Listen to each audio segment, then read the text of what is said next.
Now we're going to look at the option for allowances. So TimeHome has the ability to calculate time-based allowances. So these are not allowances which are ad hoc or there's no time basis to them. This is allowances that relate to the employee clocking in and out. So the way these work is, again, we can set up an allowance.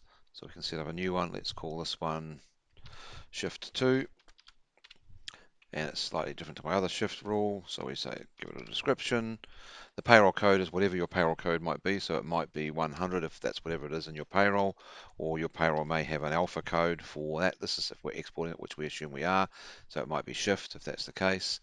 We can then say, is this allowance calculated on a daily, hourly, or pay period basis? So if it's hourly, we then say what quantity of allowances do they get per hour? Typically that will be one. And we can also say which days of the week do they receive it. So you could have an employee who only gets a shift allowance on a Monday and no other day of the week, or it could be literally every day of the week that this allowance is paid. So you can set that up. Now, it still requires the employee to have done 1 hour, or you might say that's what they're going to get per hour.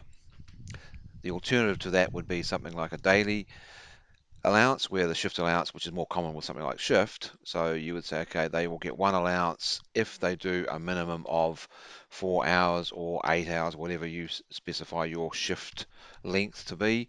And again, you can say they don't get that on Sundays, they don't get it on Saturdays, and they don't get it on Wednesdays, but they get it the other 4 days of the week. Again, it depends on what the rules are under your employment agreement.